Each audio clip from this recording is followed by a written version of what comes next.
Composition, an essential part of photography. Learn these basics before you start breaking them. Here are 8 composition techniques I often use in my own pictures. And stick around till the end for a bonus one.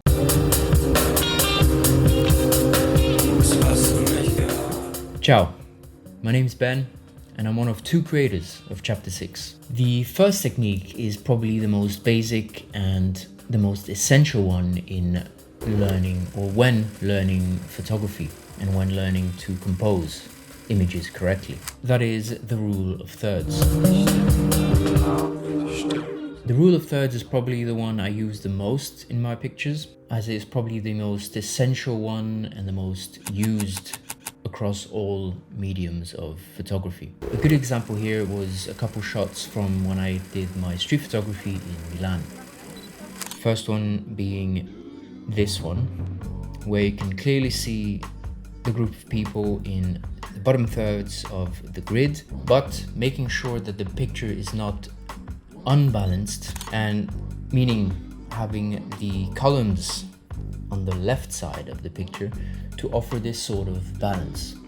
Often people think that in order to get a composition right by using the rule of thirds is to just place the subject on one side or one peak, one cross of the grid. That's wrong. You need to find a sort of balance in the image. So having the subject on one crosshair or one side of the picture, but also making sure that the other side offers balance. So like here, the picture is balanced because not only you have the subject in the bottom thirds, but you also have on the left the actual building and details, the columns, which offer a good and balanced image. Same goes with this picture. The subject, the person going down the stairs, is on the bottom half of the grid, or the bottom thirds of the grid. Again, the image is balanced because of the lighting and the actual structure of the scene. So you can see the stairs, you can see the detail of the building, the lines. It all works with the subject, which leads not only aesthetically, but it leads the viewer where the subject is. Another example is this one from Montisola. Again, the subject is on the thirds of the grid, but in this one, not only it has the trees on the other side, which offers balance, but it also has the railing, which acts as a leading line towards the subject. And that takes me to composition number 2, leading lines. I like to use leading lines a lot in my photography because I like to direct the viewer's eyes into the subject. So for example, like this one, the railing is the leading line, or acts as the leading line to the subject, which is the man walking towards us. It offers this balance, but also very aesthetic sort of image. Leading lines can also be leading the viewer's eyes to the center of the image, which is probably the one that most people use. And in this example, from this underground tunnel in Stockholm, you can see the leading lines leading me to the subject in the center. You often do that in tunnels or in metro stations, or where there is just like a whole tube or tunnel vision, and it offers this sort of, this, you could call it tunnel vision, just leading you to the center of the image. Same here in Venice. It's not as obvious, but you can still notice the leading lines of the building, which lead you to the famous bridge and also the gondola in the middle. Speaking of lines, I also really like to use diagonals in pictures, especially in my car photography. Like when I went last year to the Fotoconcorso in Lake Como, I use that quite often because cars, when correctly shot diagonally, you can capture more detail, and it also makes the picture more dynamic, shooting the car at a certain angle to offer this sort of dynamic frame. Same car here, but just different angle, different parts of the car, diagonal. It's almost like a cross. So the lines of the car is this side, and then the name of the car obviously on that side. I really like shooting diagonal when shooting cars. Again, here with the Ferrari, capture more detail with using the diagonal technique, because you can get the wheel, you can get the windscreen, you can get a whole frame. What I also did in that weekend shooting cars is actually using framing within the frame. I took pictures of people taking pictures of the cars. So I didn't shoot the cars directly, but I shot what people were shooting with their phone. And phones usually offer a great frame for the actual image itself.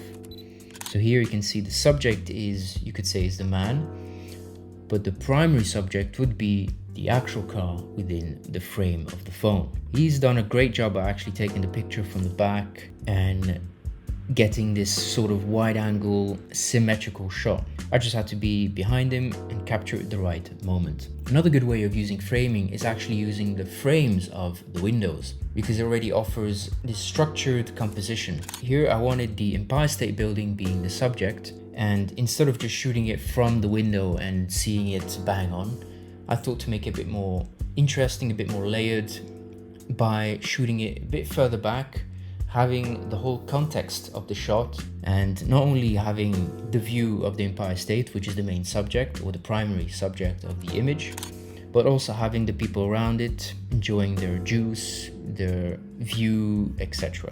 This is a great technique to use to make your pictures more interesting and just a bit more different to what people usually shoot. Another composition technique is symmetry. I often use symmetry when shooting architecture or building fronts like this one. Despite the car here, which offers a little bit of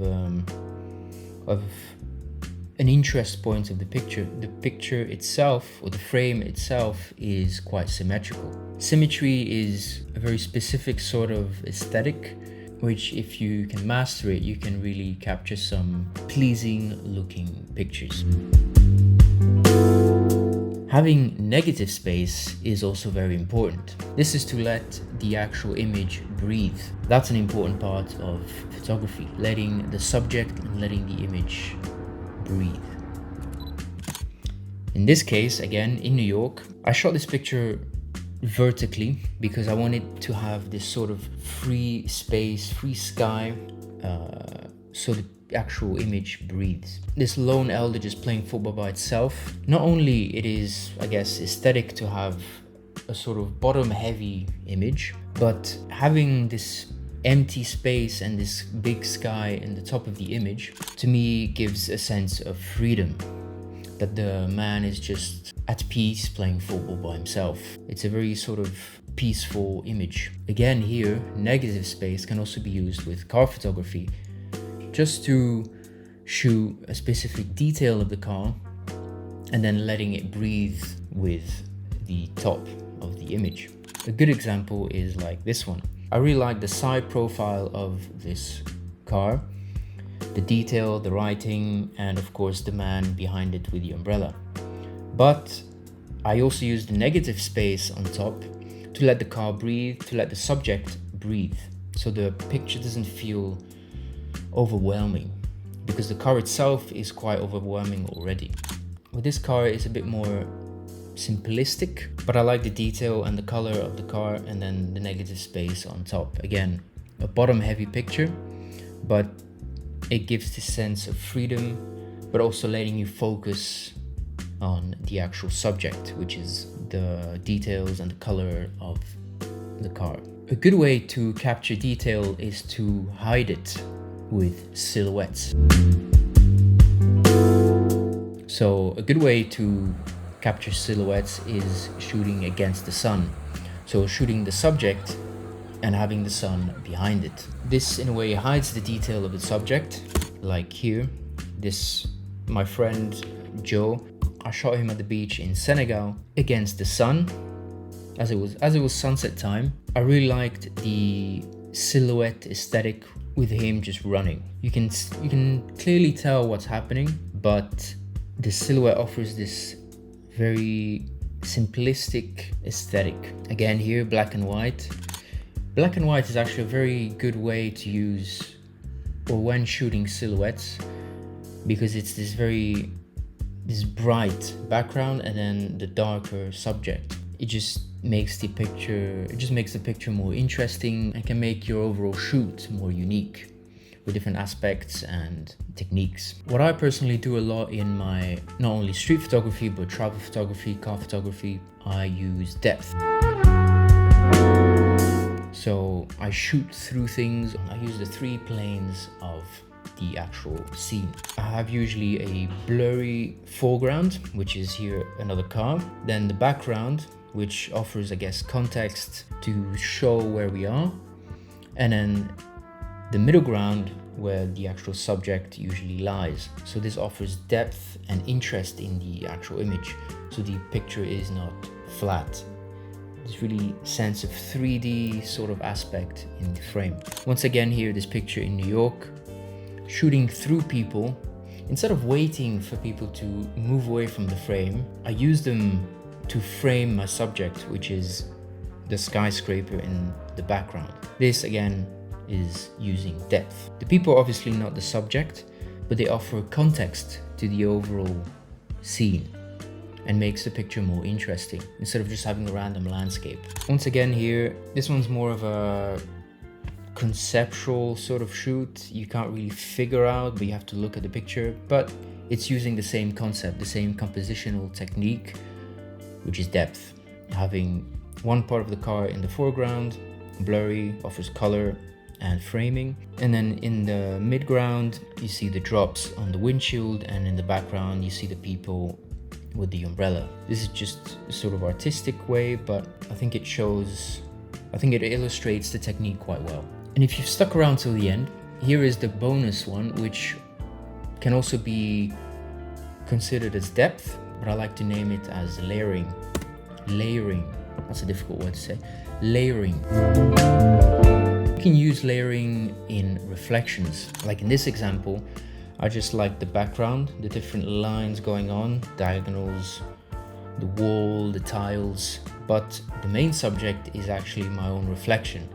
So instead of just shooting a random selfie on the mirror, I use the actual glass, which offers enough reflection to see me, but also to see what's going on behind or on the other side of the image. A good tip when out doing street photography is looking at windows or finding reflections through, let's say, coffee windows, and you can try and shoot the people inside, but then also having the reflection of the people outside, which offers this sort of interesting interlocking subjects.